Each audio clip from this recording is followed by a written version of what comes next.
Praise the Lord everyone. मसीह यीशु में सबको जय मसीह की सलाम और खुश आमदीद। प्रियो, आज आप जो वचन में लेके आया हूँ, नीति वचन 30 अध्याय उसका 8 पद ऐसा कहता है कि व्यर्थ और झूठी बात मुझसे दूर रख और मुझे ना तो निर्धन बना और ना मुझे धनी बना, प्रतिदिन की रोटी मुझे खिलाया कर। देखिए कितनी सुंदर बात है इस नीति वचन में, व्यर्थ और झूठी बात मुझसे दूर रख। देखिए कौन कौन सी बातें व्यर्थ हैं। हाँ प्रभु, में बहुत सारी ऐसी बातें हैं जो व्यर्थ हैं, और कौन कौन सी बातें सही हैं वो भी मैं भी आपको बताऊंगा। प्रियो, व्यर्थ बातें वो हैं जो बैक बाइटिंग के विषय में बोलती है, चुगली और डाह निंदा, व्यर्थ का वाद विवाद, वंशावलियों पर बहस कि कैन की पत्नी कौन है ना, और हाबिल की भेंट क्यों स्वीकार की गई, और इस प्रकार के जो विवाद है कि यीशु मसीह मरियम से कैसे पैदा हो गया, है ना, और कुमारी से क्या पैदा हो ही नहीं सकता, और व्यर्थ के वाद विवाद है ना। और कितनी बातें ऐसी हैं जिनके विषय में परमेश्वर ने लिखा ही नहीं बाइबल में, लेकिन हम उन बातों को खोजना चाहते हैं, जानना चाहते हैं, और कथा कहानियों पर हम ध्यान देना चाहते हैं कि हाँ उस समय ऐसा हुआ था, उस समय ऐसा हुआ था। तो देखिए प्रियो, आपको एक बात याद रखने की ज़रूरत है कि व्यर्थ की बातें वो हैं जिनसे हमारा कोई काम नहीं है। बाइबल में देखिए वही बातें लिखी गई हैं जिनसे आपको आगे जाकर बढ़ोतरी होगी। कई चीज़ों के विषय में परमेश्वर और बाइबल चुपचाप रहते हैं। क्यों? परमेश्वर ने नहीं चाहा कि उनके विषय में बात करें। देखिए शैतान क्या चाहता है कि हम क्या करें, गलत बातों के विषय में प्रश्न करें, वाद विवाद करें। अमेरिका में आज बच्चों को ऐसा सिखाया जाता है कि आपको चुपचाप से कोई भी बात नहीं स्वीकार करनी, हर बात में सवाल पूछना है। देखिए किस प्रकार से, देखिए ये बात की जा रही है कि उनको सवाल पूछने वाला बनाया जाता है ना। वो माँ बाप से सवाल पूछ रहे हैं, क्यों आपने मुझे ऐसे परवरिश की, क्यों पैदा किया तुमने, और क्यों मेरे को छोड़ के चले गए, और क्यों मेरे को ऐसा पाल रहे हो अच्छे से। तो हर बात में वो सवाल पूछते हैं।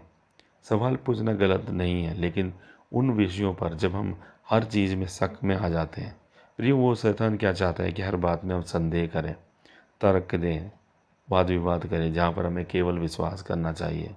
देखिए हम अदन की वाटिका में भी देख सकते हैं कि प्रभु से पूछ सकता था आदम और हवा कि प्रभु आपने सारे पेड़ तो आपने लगाए हैं, लेकिन एक पेड़ के विषय में आप क्यों ऐसा मेरे को आज्ञा दे रहे हैं, है ना। और ये बात व्यर्थ हो सकती थी।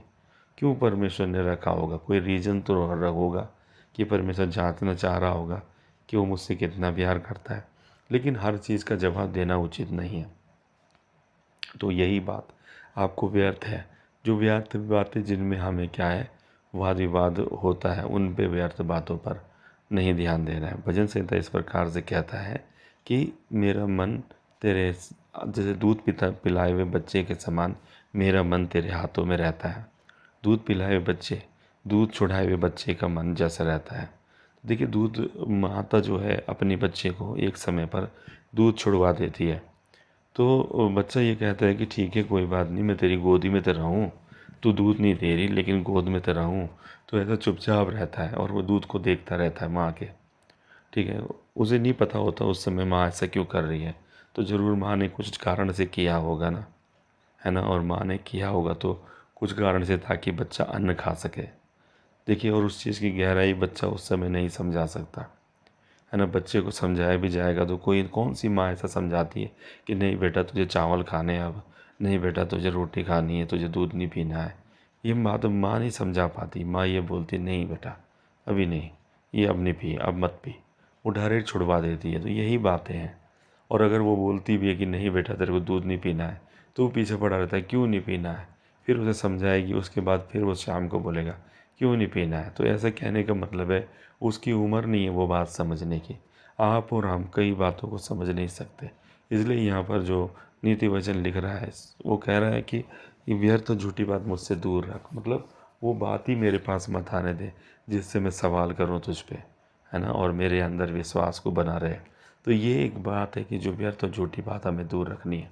दूसरी बात हमें देखनी है कि असली बातें कौन सी है। गलातियों में आप देख सकते हैं, तिमोती में देख सकते हैं, उसमें ऐसा कहा है कि जो बातें सुहावने हैं, जो बातें जो है मन भावनी है, जो सद्गुण है, उन्हीं पे ध्यान किया करो, उन्हीं पे अपना ध्यान किया करो। हमें किन बातों पे ध्यान करना जो भली सबके निकट अच्छी हैं, उन्हीं पे ध्यान किया करो, है ना। और जो ज्ञान स्वर्ग से उतरता है, पहले मृदु होता है, फिर कोमल होता है, फिर मिलनसार होता है, फिर अच्छे गुणों से लदा होता है। तो हमारे उन्हीं बातों पे ध्यान देने की बात परमेश्वर चाहते हैं। लेकिन जब व्यर्थ और झूठी बात हमारे जीवनों में होती है और आती है, तो वो क्या होता है, उससे हमारा ध्यान भटकता है, हम गलत रास्तों में जाते हैं, हमारे जीवन में कन्फ्यूज़न आता है, हमारे जीवन में संदेह आता है, हमारे जीवन में अविश्वास आता है। तो प्रियो, परमेश्वर चाहते थे कि हमेशा उनके पास रहें। देखिए, प्रभु यीशु मसीह ने जब चेले जो है, हाँ, चेले एक मझोले के मारे, क्या कहते हैं, जिस बच्चे को गूंगी बहरी आत्मा सता रही थी, उस चेले को प्रभु, उस बच्चे को चेले ठीक नहीं कर पाए थे। तो उसके माता पिता उसके पास आए, प्रभु के पास, देख हम अपने बच्चे को तेरे चेलों के पास ले गए, उन्होंने ठीक नहीं कर पाया। तो प्रभु यीशु मसीह ने कहा कि हे अल्पविश्वासी हठीले लोगों, मैं कब तक तुम्हारे साथ रहूँगा और कब तक तुम्हारी सहूँगा।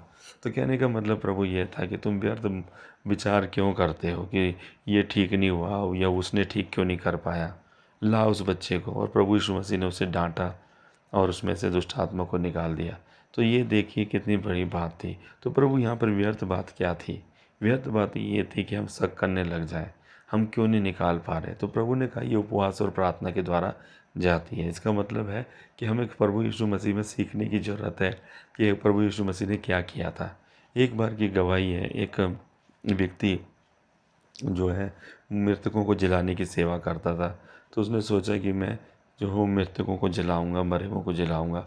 तो ऐसे उसने पूछा कि यहाँ कोई इस प्रकार की डेथ हुई है किसी घर में। तो उन्होंने बोला हाँ, अभी एक व्यक्ति की डेथ हुई है।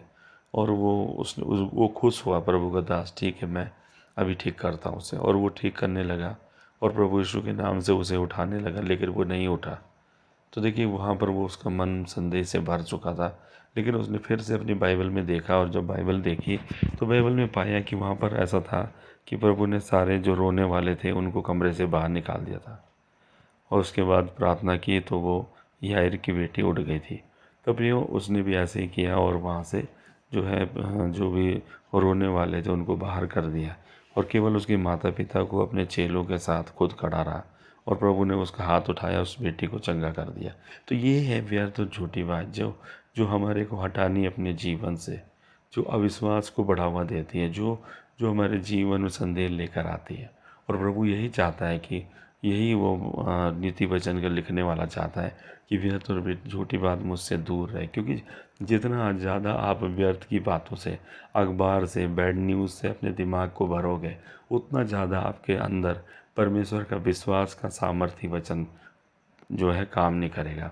आज लोगों ने अपने आप को भय से भर लिया है, जबकि वचन वहाँ पर कहता है कि परमेश्वर ने हमें भय की नहीं परंतु सामर्थ, प्रेम और संयम की आत्मा दी है। लेकिन आज फिर भी हमारा वो हाल है जो जो दुनिया में सबसे बदतर है, केवल अविश्वास और संदेह के कारण। क्योंकि हम दुनिया की बातों से भर रहे हैं। प्रियो, हमें सुनना क्या चाहिए? वचन लिख कहता है कि विश्वास सुनने से आता है, सुनना मसीह के वचन से आता है ना। तो ये बात आपको हमको समझनी चाहिए कि मसीह का वचन सुनने से आता है और विश्वास आता है। और लेकिन जब हम बैड न्यूज़ सुनते हैं, अखबार पढ़ते हैं, चारों तरफ की निराशाओं को देखते हैं, दुनिया पे नज़र देखते हैं, तो हमारे अंदर निराशा आती है और डर आता है, भय आता है, कई चीज़ें हमारे जीवन में अनिश्चितता आती है। तो प्रिय, प्रभु का वचन हमें बोलता है इस प्रकार से, मत्ती में बताता है कि तुम चिड़ियों पे ध्यान दो, क्या 2 पैसे में 4 गौरैया नहीं आती? फिर भी तुम्हारे पिता की इच्छा के बगैर उनमें से एक भी नहीं गिर सकती। तुम्हारे सिर के बाल भी गिने हुए, इसलिए डरो नहीं।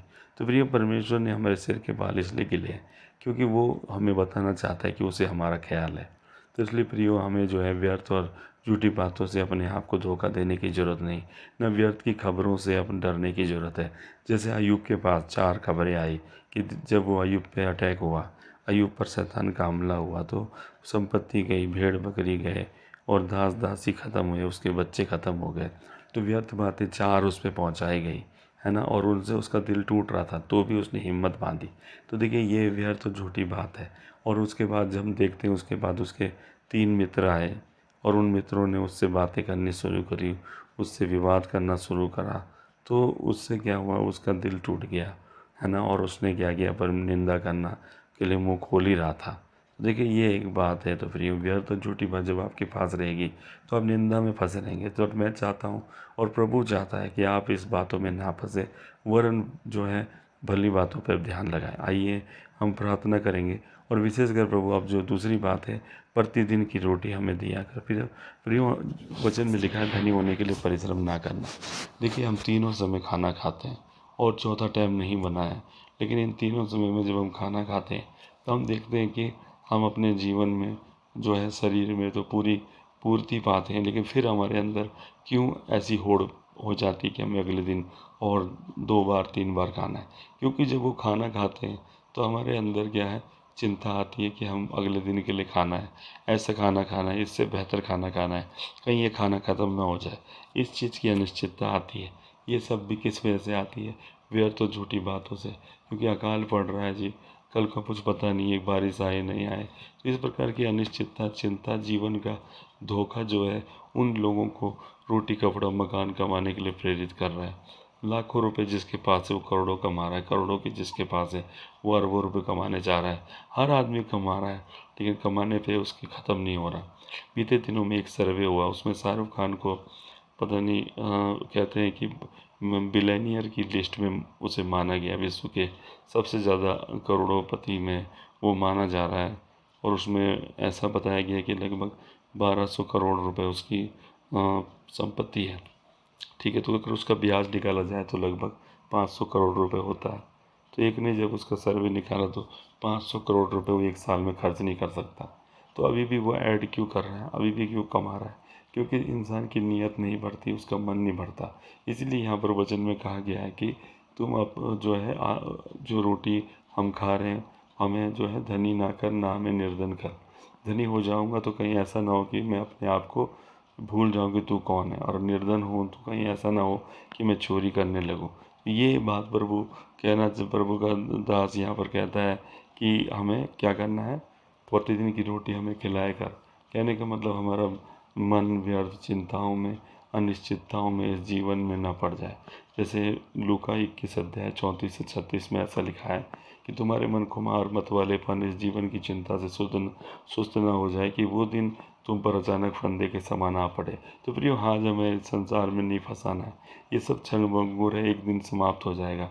लेकिन जो परमेश्वर पर भरोसा रखेगा वो सदैव बना रहेगा और हमेशा जो है अटल रहेगा। प्रियो, तो आपको ये बात समझनी है कि आप जो है इन्हीं बातों पर ध्यान दें, और इन्हीं बातों पर अगर आप ध्यान देंगे तो परमेश्वर आपको कमाल की जगहों में पहुंचाएगा और आप भले चंगे रहेंगे। एक जगह पे नीति वचन में कहा गया है कि शांत मन तन का जीवन है ना, और शांत मन तन का जीवन है। लेकिन आज तन जो है मर क्यों रहा है बीमारियों में, कमजोरियों में? क्योंकि वहाँ पर मन शांत नहीं है। इसलिए प्रियो, अपने मन को शांति दें और ढाढ़स बांधें, क्योंकि परमेश्वर ने संसार को जीत लिया है। आइए हम प्रार्थना करें। प्रभु जी, जितनों ने ये वचन किया उनके जीवन में शांति आए, आनंद आए, चैन आए, और उनके जीवन से व्यर्थ और झूठी बातें हट जाए। धन्यवाद स्वामी, आप ऐसा कर रहे। यीशु के नाम में आमीन, आमीन, आमीन।